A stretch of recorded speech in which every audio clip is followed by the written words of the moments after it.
Okay, let's talk about Warhorse. Fear God! Honor the king! What's your go-to Steven Spielberg story?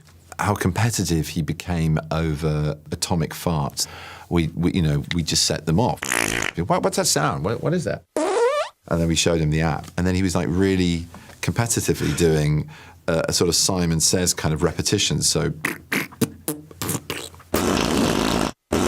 And Tom Hiddleston and I were doing what you were doing. We were on the floor looking at one of the greats of cinema that really kind of, oh, God. Trying to win the game by making these ridiculous fart sounds on his iPad. And it was just so counter to what I thought that experience was going to be like.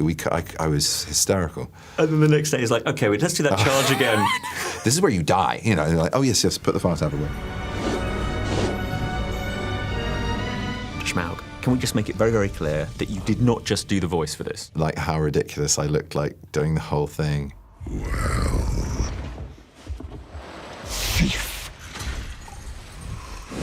I smell you. And then saying, can I do the whole thing again to Peter? Can I try him on all the way through, Pete? He went, yeah, if you want. Crazy Englishman. You have nice manners for a thief and a liar. Okay. For them, it's another day at the office. You know, they've seen it all because of the extraordinary work that Andy Serkis has pioneered in that motion capture realm. I am fire! I am death! It's freeing because you don't have anything else to respond to. You're just literally, in that instance, as Smaug, just crawling around a carpet, going crazy. Die! There are certain words that I love hearing you say as Smaug. I will show you revenge! Revenge is a cracker, but nothing is as fun as hearing Peter Jackson try to say... Telepathic. Telepathic. Telepathic. Telepathic. Telepathic. Quite tight, the New Zealand accent's telepathic. That's fantastic, Martin. Let's go again. Saying I am fire, I am death at the end of the film is quite enjoyable. I am fire. I am death. He wanted it to be really big, and I just kept thinking, no, I think it'd be really terrifying if it's quite quiet. Yeah. And as he swoops silently towards an unsuspecting lake town.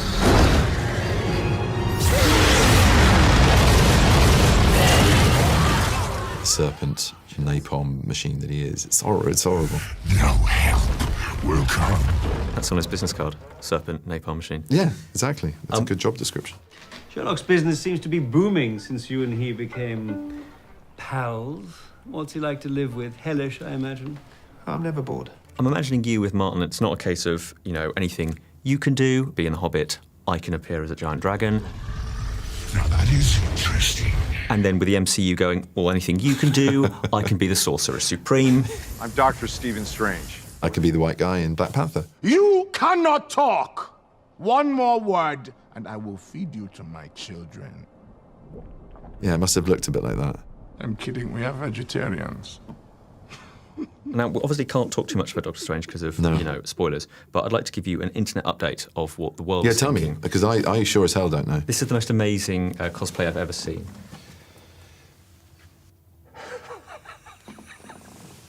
I mean, if you're going to play a horse, you really want to be the front end, don't you? It's like there's no end of humiliation to being a cloak that's just... Can we really do that? Bit of asymmetry, and back again. But it's the way that they're not quite in sync. They're not quite...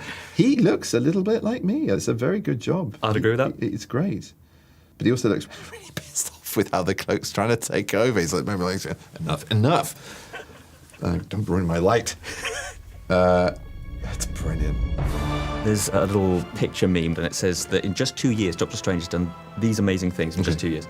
He's bargained with Dormammu, he's trapped Loki for 30 minutes, had the best battle in the MCU, impersonated a Hindu god, saved Tony Stark's life, and watched Avengers 4 already by imagining it in his mind. That's very good. Plus, he has the best cloak in the whole gang. I don't disagree. I'm the cat that got the credit. I'm very lucky. Really? You want me to? Okay, I'll be the keeper of secrets, and I know what's going to happen, and fabulous. You want me to do that in this film? Do you want me to steal this scene and that scene? Yeah. I'm Peter, by the way. Dr. Strange. Oh, you're using your made-up names. I'm Spider-Man, then. No, I'm just feeling a bit greedy now. Okay, I'll have what they call the Sorcerer's Battle. Fine. In the ensemble films, you were expecting to take a very minor key, back foot, not character front and centre kind of role. And it's about Tony Stark, it's about Iron Man. He's definitely central to it, as he should be. But I was amazed at how much I got asked to do. Let's jump to the Grinch. Illumination! Illumination! Illumination! Illumination! Illumination Entertainment. Yeah. Of course. Your American accent, as ever, is excellent. Oh, thank you. But you've got to get the Grinchiness The in there. Grinchiness. Yeah, it was interesting. At the beginning, it was very nasal and very, it was just, and it would just sound like he was really angry all the time. And you've got to remember, people who are angry often have fun being angry, or if they're, this story is about the polarities of Christmas. Those who love it, to this guy on his own in a cave who cannot stand it for pretty good reasons, as the film makes clear. I felt there was a bit of Thanos there in terms of, wait for it. Ooh, Wait for stealing it. from Josh Brolin, Wait I'll be in for trouble. Go on. In terms of, I actually am kind of on your side.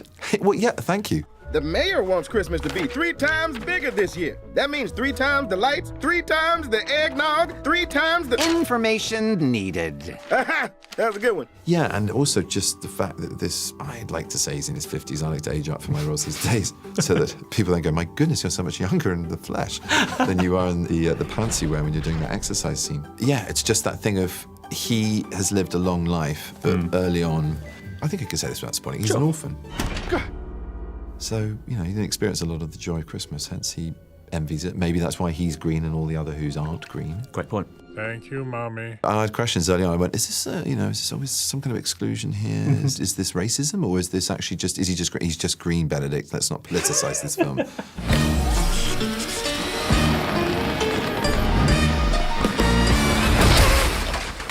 He's green. He's just green. It's just green. What mementos have made it back to Benedict Cumberbatch HQ that you've been Of in? all the ones that we've got here, I held on to his jumper for far too long than his... Did you? Well, I thought, yeah, I don't know why. I just did. This is obviously resurged as a natural occurrence on my top lip for a part I'm playing at the moment. Donada here, because we're in Victorian land, but may have kept one of his coats. Alan. The Enigma Machine. No, so... The Enigma Machine. Oh, we've run out of time. And Goodbye. that's that. Goodbye. Wow. I hope you've had a lovely interview. I have. I kept this. I kept kept that? I actually own that there. That's yours. That's mine, yeah. Well- Tom Hiddleston owns that one. It's a bone of contention, yes. Let alone Robert Downey Jr. Yeah. So that's my film stealing in a nutshell. I've got quite a crammed life as it is. I think if I started taking gold coins from Smaugland and pipes from Sherlockville, it just gets a bit silly. And also people go, we get it, you were Sherlock. we know. We know. There's the pipe, yes, very good. Exactly. There was a stage a bachelor stage, where it did, occur to me very frequently when people came around to the Bachelor Den. It was like, oh God, there are one too many things I've kind of kept. Or, photographs that Mum has said, oh, look at this, and I've sort of given to, and I'm like, I'm fan art as well. It became like a bit of a museum of me. It was kind of scary.